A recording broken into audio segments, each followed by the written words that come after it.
Hello, we're here today on the Who Gives the Flood podcast, and we're here talking with my favorite engineer, Stoker Brown. Today, our episode is about a 100-year flood and what makes a 100-year flood and storm event. Again, the purpose of our podcast is to give the public more information about flooding and flooding prevention. With that said, I'll give it over to Stoker. All right. Good morning or afternoon, depending on when you're watching this. So, as Camille said, we're going to talk about what is a 100-year flood or a 100-year storm. There are many differences. Every rainfall, every rain event is unique. So, in order I guess let's start with the engineering field. In order for us to design something, we have to design something to meet a standard. Okay. And we have to make a decision, or a municipality, a city, or the government has to make a decision on what to regulate, like a roadway. You don't want a roadway to flood in a certain rain event. We use probabilities to estimate how often an event could happen, to understand how often a roadway might flood, or how often a house might flood, how often any area might potentially flood, or how often a certain flow rate is coming through where we need a bridge or a culvert, so that we can help protect the welfare of the community. Okay. I have a question. Yeah. So we're talking about a 100-year flood. And my question is, why is the 100-year flood so important? Why is it not a 1,000-year flood or a 10-year flood or 50 or 10,000 years? Why is the 100-year time increment? Is that a standard that someone set? FEMA has set our floodplains based on the 100-year flood. So it is sort of a standard in the industry. The 100-year flood is certainly a standard when it comes to flood damage. Okay. Okay, so and I say flood damage, not flood risk, because you could have flood risk at a 10. If a road overtops, you don't necessarily have damage, but if a water gets in your home or water gets in your business, yeah, then you actually have flood damage. Right. A 10-year storm, let's say, so we're going to get into some statistics here, which I know a lot of people don't really like or want to understand, but a 10-year storm. Keep it simple. Yeah, for the rest of us. A 10-year storm, what people, just based on that name, would you agree with me that you think, okay, well, it's a storm that happens every 10 years. So if it happens, then I can expect that it's not going to happen again for another 10 years. Well, I guess life is not a textbook, but yeah, sure, probably. Okay. And that's a common misconception that once you get a certain storm event, okay, so, August 2016 happened in Baton Rouge, as well as in Lafayette. But for those who aren't from Louisiana, that was a big storm event. Yes. Here in our area in Baton Rouge, Louisiana, and a lot of people in Baton Rouge and the surrounding areas had their homes flooded. Lots of flood damage. That never have had their homes flood before, and now suddenly they are. So it's a big area of concern around here for us. Yes. So depending on where you live, that storm had a return period. What does that mean, return period? So return period, so 100-year return period. So again, that's kind of going towards how we don't want you to generally think is a return period. So return period, 100-year return period storm means it's not going to return for another 100 years. But that's not It's not necessarily 2. Based True. on statistics, it would be, but Uh-huh. really what that means is we would prefer everybody understand it as the probability that that event would occur in a given year. Okay. So if you take a 100-year return period and put it in 1 year, so 1 over 100, that's a 1% chance that that event or that magnitude of event could be exceeded. So that event or worse could happen, 1% chance probability that that happens within a given year, 365 days. Okay. Yeah, so the 10 that year, makes total sense. 10 years, 10%. Okay. Right.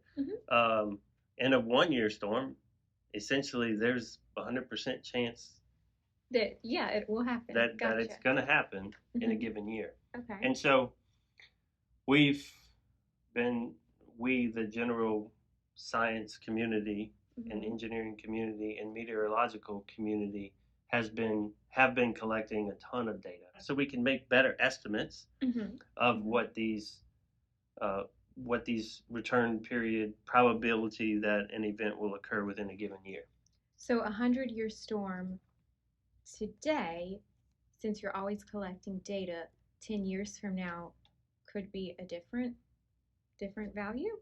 Yes. Is that correct? Absolutely. Okay. So I'll give an example of, and I'm going to show a data set here that anybody can go to. I'll provide the website. You can go to the location of where you live, and it will give you the rainfall depths for those different return periods.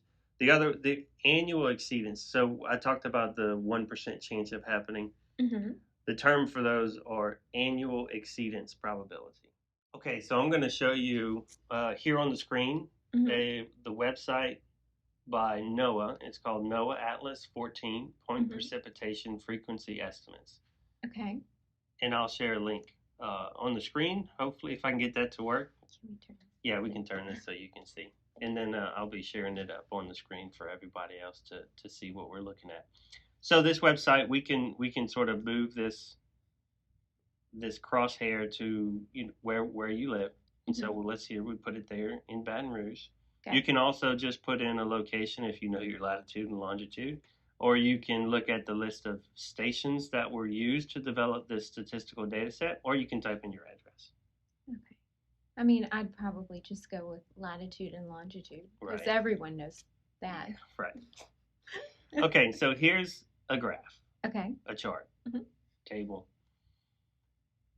There's one more thing that I didn't talk about that makes this a little bit more complicated, and so I apologize in advance. But oh boy, the average recurrence interval in years. So we talked about the 1 year. There's 2. There's okay. I see all of these. So the 100-year. So this column represents the 100-year return period. Okay. And this left. Each of these rows is a different duration that the rain event occurs in. Gotcha. So you could have a 1 hour 100-year storm. Okay. Or 1% chance annual exceedance probability. So the average is 4.4. So let's just call it 4.5 inches. So if you receive 4.5 inches of rain in an hour, now that's a lot. Like if normally, what's the normal? Yeah, the normal amount of rain that falls in an hour. I mean, you've got a drizzle to like just a heavy downpour. Okay. A heavy downpour, like an average heavy downpour, I would say is between 1 to 2 inches. So like if you look outside and you're like, wow, it's coming down, that's probably 1 to 2 inches. Okay. And if it's, I guess, if it's raining cats and dogs, it's probably around a 3-inch an hour rainfall rate. Okay. 4.5 inches is a lot. Yeah, that's like raining cows and horses. And these, the durations from 5 minutes to, I guess I would say 3 hour, maybe 6 hour. Those are more of your like flash flood type of events. Like Okay. it's raining out there, so a 6 hour, 100 year, it rained 8 inches, and it's going to rain 8 inches in 6 hours. So your your ditches are definitely flooded. Your street curbs are definitely flooded. Your Okay. yard is probably ponding all over it, Okay. depending on the slopes in your yard. Okay. And depending on where you live and if there are impediments of flow, like if the road is elevated and your home is below the road, those flash flood events can really be detrimental because that amount of water in that system is not going to be able to flow out, and it's probably going to have to flow over the road. And so in order for it to get over the road, you got to hit that elevation. And if your house is below that elevation, you're probably going to get water in your property. So those are your flash flood event type of durations. Once you get to your 12, 24, and certainly multi-day, those are more of your traditional floodplain type flooding events. So it's more of the channel is coming out of its bank and it's spreading across the land versus, you could have a home that floods that's below the elevation of the road and there's no channel near it, right? So you don't have to be near a channel in order to have flood risk. Okay. Especially in those shorter duration events. Flash flooding is what we call them. So, I know, what was it? The annual exceedance probability? Yes. Okay, so I guess I'll break that down for the rest of us. Annual, yearly. Exceedance means it's going to be that or worse. Okay, that or worse. And probability, will it or will it not happen? Correct. Okay. So if we look at the 10-year, right? Even a 10-year in 1 hour is 3 inches in that hour. So it's going to be having it's for 60 minutes. It's going to be pouring down outside, and that's just a 10-year or 10%. Break AEP. That down for what that looks. You can say 3 inches, and I don't really feel like I would know if that's a big deal or not. What does that look like? What does that tangibly look like in a yard or in a road? 3 inches in however long you said, an hour. Like every good engineer's answer is it depends.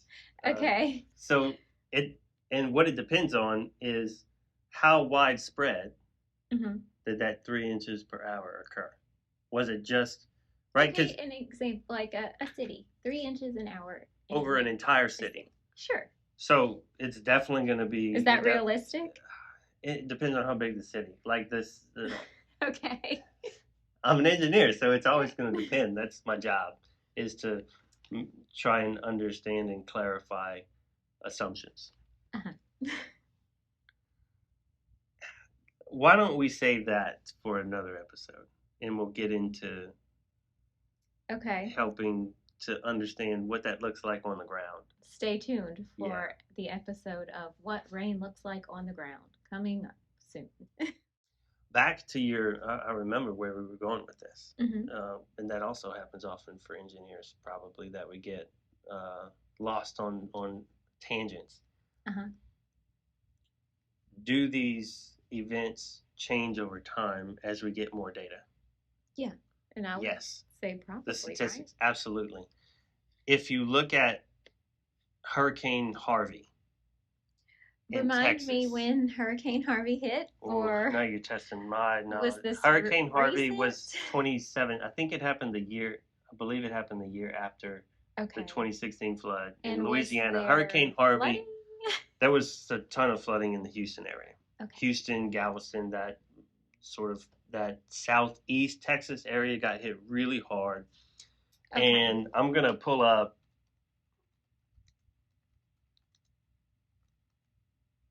the Hurricane Harvey rainfall map. Okay. And here, let's go with this one. Okay, and let's visit the site. So you just can Google hurricane whatever rainfall data, and you'll get a good feedback on like which one do we There's get? Tons. I think, like I mentioned this in episode 1, there are tons of information online that you got to know how to sift through what's not a reliable source and what is a reliable source. That wonderground.com was accurate data? So wonderground.com Mhm. is short for Weather Underground, Mhm. and it is certainly a trusted site. Okay. Well, there you go. Here's your plug, Wonder Underground. So what we're looking at here is the maximum 24-hour recurrence interval of rain for August 2017. I was right, 2017. So if you're familiar with the Southeast Texas area, the average recurrence interval, the worst that occurred was greater than a 1,000-year storm. Okay. Oh, wow. And So that's, so like for me, the public, I can say that Hurricane Harvey in Houston was a greater than 1,000-year flood. yes. Okay. Let's see. So if we look at the actual cities, so the record 3-day precipitation, Mm-hmm. almost 3 feet Mm-hmm. in at the Houston airport. Mm-hmm. If we look, certainly there were 3 feet. 3 feet.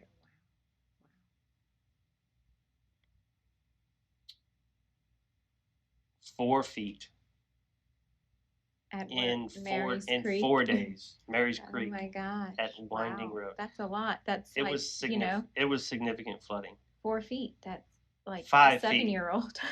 5 feet. Oh my gosh. Baytown. Okay. Oh my gosh.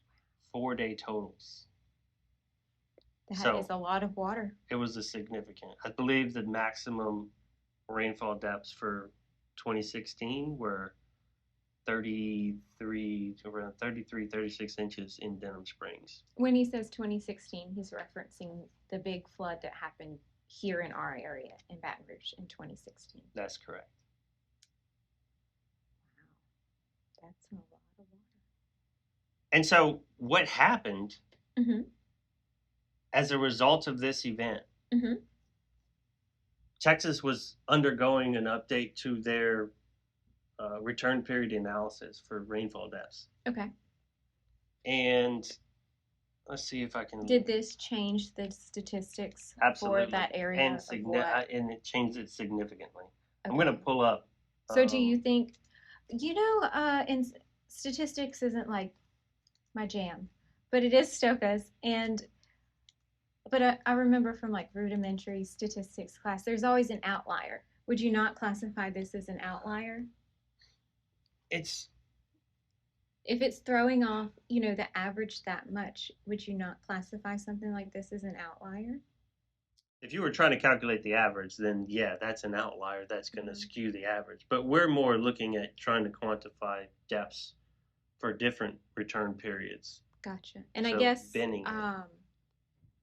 being that it was 1,000-year flood, we probably don't have data for the previous 1,000-year flood. Yeah, so there's some general guidelines on how long of a record you need of measured data to accurately quantify or to have an accurate estimate of what the return period could be. Okay. In order to come up with a decent 100-year or 1% chance value, you need about 20 years of data. Okay. So. And obviously, again, because it's not, don't think of it as 100, it's not going to happen again in 100 years, right? It's about. Well, it's hard. So you have 20 years of data to calculate what the 1% chance of something occurring is. Gotcha.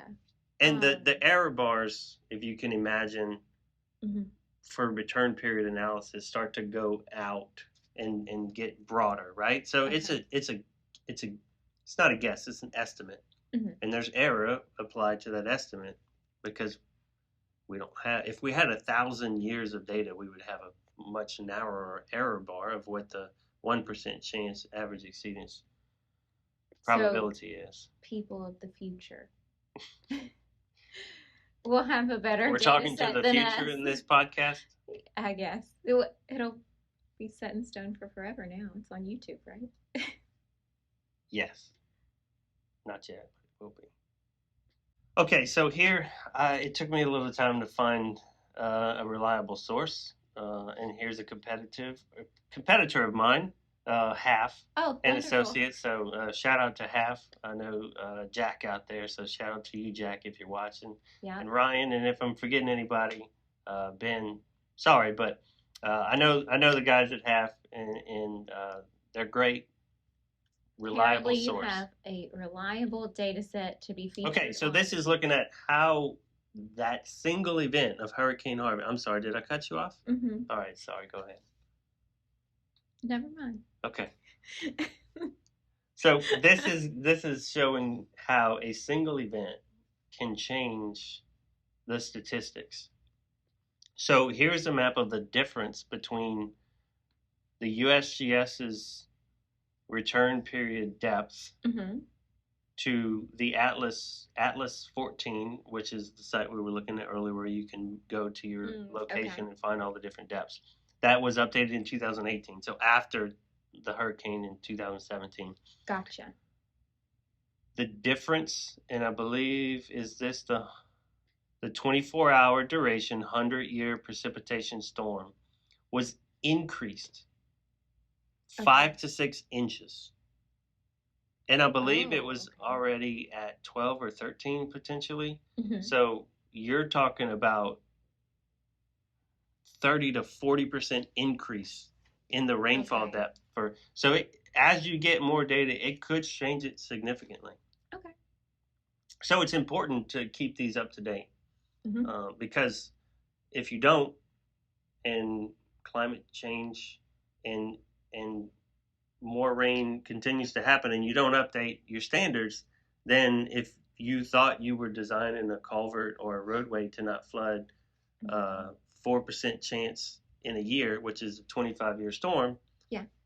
and you don't keep up with the changing climate, you now may only have a design to a 10-year storm, because Gotcha. if 9 inches falls in 24 hours 20 years ago, Mm-hmm.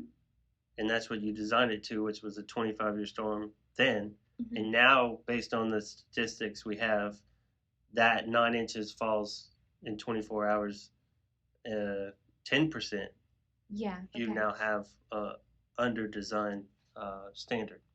So, you're talking about collecting data and updating data.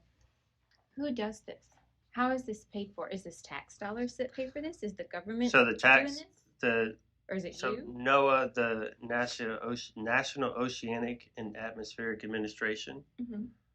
does a lot of the official updating of the precipitation uh, return period analyses. That was this first the first map that I showed, where Okay. you can move, Mm-hmm. and I believe they're going through another update. Okay. Atlas 15 is Mm-hmm. going to be it. The the August 2016 storm that I referenced many times in this podcast Uh-huh. is going to be included in the update for Louisiana's numbers. Okay. So we would see a shift. We would see a shift up more Okay. than likely. And this is, again, as something that like tax dollars funds, Yes. So federal if it's dollars, no, state and so dollars, if it's both. NOAA doing it, then it's tax dollars, and really, they do have a couple of companies out there that are doing some proprietary updates and analysis of their own. We mentioned I mentioned the flood map, and I forget the other one, but I believe they have done some updated analyses Okay. because they wanted to start communicating that before NOAA was able to finish theirs, which should be sometime this year in 2024. Okay. All right. Now we're going to move on to a question from a viewer.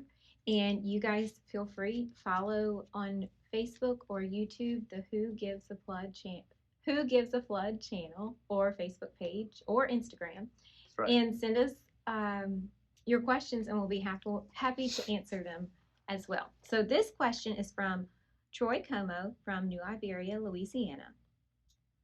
I have been wondering about storm surge estimates along the Louisiana coast. When a hurricane is approaching and a surge is estimated at a certain height, are the levees used in the calculations? For instance, if the surge is expected to be the highest in Terrebonne Parish and they have a levee system, where does their floodwater go, and how much does it go up in the next parish over, like St. Mary, if they don't have a levee? Great question, Troy. And shout out New Iberia. That's where I went to high school. Catholic High, New Iberia. So, as the beginning of most of my answers start with, I bet you can imagine that it depends. It depends on the source of the data that you're getting this information from. And I'll just say that it's always important that you understand how the information that you're being provided was estimated. Okay. As an engineer, I'm always trying to dig down to the source and find out. So for you, Troy, was it, if it was NOAA, if it was the National Weather Service, they usually have a bunch of disclaimers, and you can try and go find if you can get down to the data set that they use, which is probably difficult. But, try and dig as far down as you can to identify, was my levy included in the analysis? If it was included in the analysis, then it probably is taken into account. If it wasn't, then it was not taken into account, and maybe you can put some adjustments to it. If you know how high the levee is and it wasn't taken into account, then you can compare the height of the storm surge to your levee, and if it's lower than the levee, then you're probably going to be safe. So he was asking more so, like, are the levies used in the calculations? And you said it depends. And then you said, to research. How would he research this? Where would he go to research if the levy? Well, what's the source of data that you're getting? So, is it, there's a tons of sources. So I'm going to pull up one here, the coastal master plan. Louisiana's coastal master plan that's updated it used to be every 5 years. Now it's every 6 years, thanks to COVID. And they have done a significant job of estimating storm surge and flood risk, even putting annual exceedance probabilities on them. Okay. Throughout the coast. So if we were to zoom in here, and we're looking at flood depths, and we're going to look at the lower environmental scenario. Boy, we're really throwing in a bunch of variables here. We're not going to get into the lower and Isn't higher. that just like less trees or more trees or no environmental scenario? Like so the probability. So the probabilities change over time. So the lower scenario is saying that things are not going to increase or get worse. Okay. There's a lesser probability, and the higher is saying that things are going to get worse.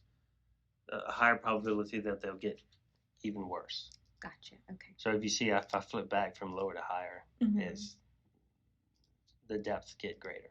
Okay. And we're looking at year 50, right? So if I go to year 0 and we look at lower and higher, it doesn't change, because year 0, we know what it is today. There's no variability.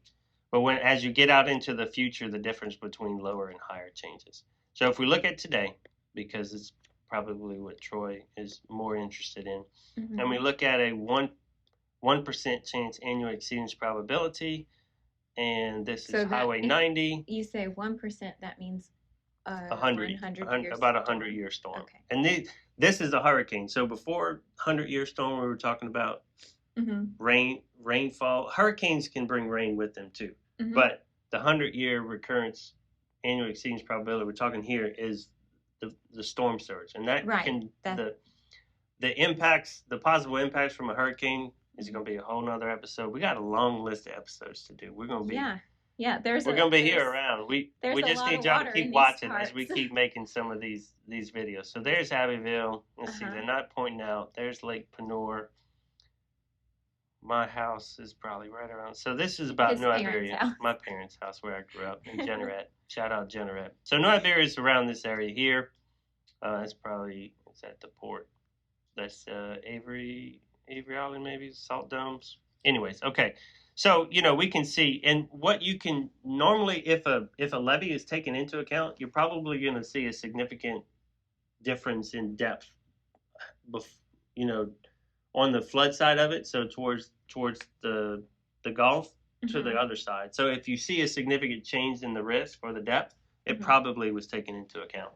So like you said, this gray area here is like maybe a salt dome. Yes. So the gray area is Means like it's not flooded. There's no because it's depth. higher Because it's elevation. higher up in elevation. So if a levee was included somewhere on this map, it would also be like a gray area. Well, Right? like right now, No. we've kind of got Highway 90. So you see this gray line, Mm-hmm. if you can see my mouse, and I'll roll over it. But you can see this flood depth stops right there on Highway 90, doesn't go across it. Mm-hmm. That's probably acting like a levee Mm-hmm. at this location. So Mm-hmm. there's no flood depth across there.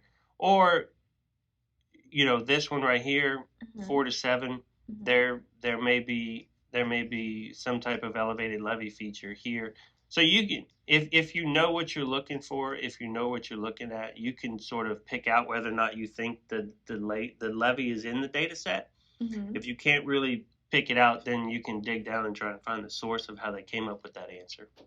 So this is one data set, Louisiana Coastal Master Plan. Now this doesn't give you an actual storm. What you can get from another actual storm, and this is looking at history, and this is looking at they also are going to forecast these things, but right now we're looking at history. This is showing you the maximum water heights, so the water depth that occurred during Hurricane Rita in 2005. That came onshore just pretty much on the Louisiana-Texas border. So you can see the maximum heights occurred there greater than 12 feet, feet. Wow. 12-foot storm surge right there in Cameron. And over here, Generate New Iberia, there we go. Avery Island, there's Avery Island. This is the other one I was pointing out. Avery Island, salt domes here. So we can see the extent of those things. So you can try and pick out whether or not a levee is in your data set by understanding. So this open water significantly affected this storm surge, right? You see there's a drastic change from red really quick to orange to yellow to green, where over here was more gradual. So there's something in the terrain that has affected this accelerated drop. Okay. So you're looking to identify whether or not they have those accelerated drops in the forecast data across an area, and then it likely was included. Okay. Well, thank you for joining us on the Who Gives the Flood podcast. We will see you guys next time. Thanks.